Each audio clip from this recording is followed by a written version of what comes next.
ದಕ್ಷಿಣ ಕನ್ನಡ ಜಿಲ್ಲೆಯಲ್ಲಿ ಮತ್ತೆ ಶುರುವಾಯ್ತಾ ಧರ್ಮದಂಗಲ್ ಅನ್ನುವಂತ ಒಂದು ಅನುಮಾನ ಹುಟ್ಕೊಳ್ತಾ ಇದೆ. ಕೆಲವು ದಿನಗಳ ಹಿಂದೆ ಈ ಧರ್ಮದಂಗಲ್ ಸಾಕಷ್ಟು ಚರ್ಚೆಯನ್ನ ಹುಟ್ಟಾಕಿತ್ತು. ಇದೀಗ ಮತ್ತೊಮ್ಮೆ ಇದೇ ಧರ್ಮದಂಗಲ್ ಮುನ್ನೆಲೆಗೆ ಬರ್ತಾ ಇದೆ. ಸರ್ಕಾರಿ ಶಾಲೆಗಳಲ್ಲಿ ಶಿಕ್ಷಣೇತರ ಚಟುವಟಿಕೆಗಳಿಗೆ ಬ್ರೇಕ್ ಹಿನ್ನೆಲೆ ಸರ್ಕಾರದ ನಿರ್ಧಾರಕ್ಕೆ ಬೆಳ್ತಂಗಡಿ ಶಾಸಕ ಹರೀಶ್ ಪೂಂಜಾ ಆಕ್ರೋಶವನ್ನ ವ್ಯಕ್ತಪಡಿಸ್ತಾ ಇದ್ದಾರೆ. ದಕ್ಷಿಣ ಕನ್ನಡ ಶಿಕ್ಷಣ ಇಲಾಖೆಯಿಂದ ಸುತ್ತೋಲೆಯನ್ನ ಹೊರಡಿಸಲಾಗಿತ್ತು. ಈ ಸುತ್ತೋಲೆಗೆ ಕಿಡಿಯನ್ನ ಕಾರಲಾಗ್ತಾ ಇದೆ. ಸರ್ಕಾರದಿಂದ ಹಿಂದೂ ವಿರೋಧಿ ಧೋರಣೆ ಅಂತ ಶಾಸಕರು ಆಕ್ರೋಶವನ್ನ ವ್ಯಕ್ತಪಡಿಸ್ತಾ ಇದ್ದಾರೆ. ಗಣೇಶೋತ್ಸವ, ಕೃಷ್ಣ ಜನ್ಮಾಷ್ಟಮಿ ಹಬ್ಬ ಸಮೀಪವಿದ್ದಾಗ ಆದೇಶವನ್ನ ಹೊರಡಿಸಿದೆ. ಹಿಂದೂಗಳ ಹಬ್ಬಕ್ಕೆ ತಡೆ ಮಾಡಿ ಮುಸ್ಲಿಮರ ಓಲೈಕೆಗೆ ಸರ್ಕಾರ ಮುಂದಾಗಿದೆ ಅಂತ ಆಕ್ರೋಶ ವ್ಯಕ್ತಪಡಿಸ್ತಾ ಇದ್ದಾರೆ.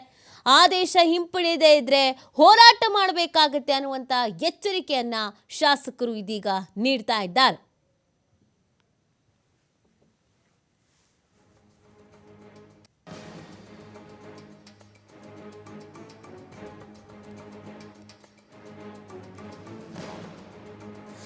ಇದೇ ವಿಚಾರಕ್ಕೆ ಸಂಬಂಧಪಟ್ಟಂತೆ ಶಾಸಕ ಹರೀಶ್ ಪೂಂಜಾ ಅವರನ್ನ ನಮ್ಮ ಪ್ರತಿನಿಧಿ ಆದಿತ್ಯ ಮಾತನಾಡಿಸಿದ್ದಾರೆ. ಏನು ಹೇಳ್ತಾರೆ ನೋಡೋಣ ಬನ್ನಿ.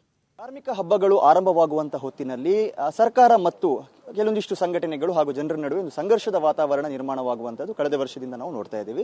ಮಂಗಳೂರು ಭಾಗದಲ್ಲೂ ಕೂಡ ಕಳೆದ ಬಾರಿ ವಿಶ್ವವಿದ್ಯಾನಿಲಯದಲ್ಲಿ ಗಣೇಶೋತ್ಸವವನ್ನು ಆಚರಿಸುವ ವಿಚಾರವಾಗಿ ಒಂದು ವಿವಾದ ಎದ್ದಿತ್ತು.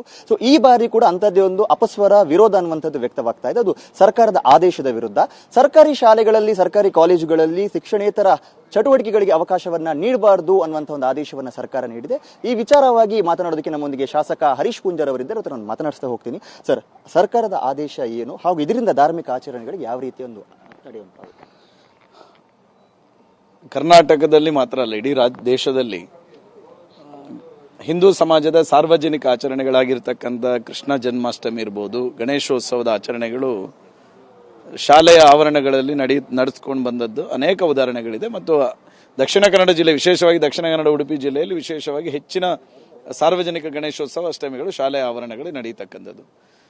ಈ ವರ್ಷ ಕಾಂಗ್ರೆಸ್ ಸರ್ಕಾರ ಇವತ್ತು ಒಂದು ಆದೇಶವನ್ನು ಹೊರಡಿಸಿರ್ತಕ್ಕಂಥದ್ದು ಏನು ಅಂತ ಹೇಳಿದ್ರೆ, ಶೈಕ್ಷಣಿಕ ಕಾರ್ಯಕ್ರಮಗಳ ಹೊರತಾಗಿ ಯಾವುದೇ ಕಾರ್ಯಕ್ರಮಗಳಿಗೆ, ಸಾರ್ವಜನಿಕ ಕಾರ್ಯಕ್ರಮಗಳಿಗೆ ಶಾಲೆಯ ಆವರಣದಲ್ಲಿ ಅನುಮತಿ ಕೊಡಬಾರದು ಎನ್ನುವಂಥ ಆದೇಶವನ್ನು ಹೊರಡಿಸಿರ್ತಕ್ಕಂಥ ಸಂದರ್ಭ ಯಾವುದು ಕೇಳಿದ್ರೆ, ಬರೋ ತಿಂಗಳು ನಡೀತಕ್ಕಂಥ ಅಷ್ಟಮಿ ಇರ್ಬೋದು, ಗಣೇಶೋತ್ಸವದ ಸಂದರ್ಭಗಳು. ಈಗೆಲ್ಲ ಸಂಘ ಸಂಸ್ಥೆಯರು ಶಾಲೆಯ ಮುಖ್ಯೋಪಾಧ್ಯಾಯರನ್ನು ಸಂಪರ್ಕ ಮಾಡಿ ನಮಗೆ ಅನುಮತಿ ಬೇಕು, ನಾವು ಆಮಂತ್ರಣ ಪತ್ರಿಕೆ ಬಿಡುಗಡೆ ಮಾಡಲಿಕ್ಕೆ ಅನ್ನುವಂಥದ್ದನ್ನು ಕೇಳುವ ಸಂದರ್ಭದಲ್ಲಿ ಇದು ಬೆಳಕಿಗೆ ಬಂದಿರತಕ್ಕಂಥದ್ದು. ಪ್ರಾಯಶಃ ಇದು ಕಾಂಗ್ರೆಸ್ನ ಹಿಂದೂ ವಿರೋಧಿ ಧೋರಣೆ ಆಗಿರ್ತಕ್ಕಂಥದ್ದು, ನಿರಂತರವಾಗಿ ಈ ದೇಶದಲ್ಲಿ ನಡೀತಕ್ಕಂಥದ್ದು.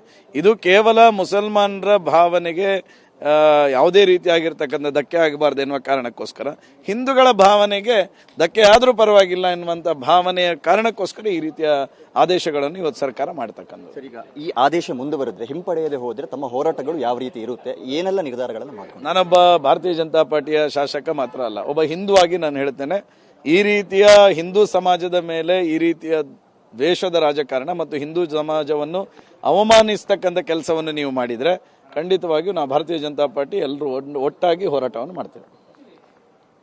ಇದಿಷ್ಟು ಬೆಳ್ತಂಗಡಿ ಶಾಸಕ ಹರೀಶ್ ಪೂಂಜಾರ್ ಅವರ ಮಾತು. ಕ್ಯಾಮರಾ ಪರ್ಸನ್ ವೀರೇಶ್ ಕಡ್ಲಿಕೊಪ್ಪ ಜೊತೆ ಆದಿತ್ಯ TV5 ಮಂಗಳೂರು.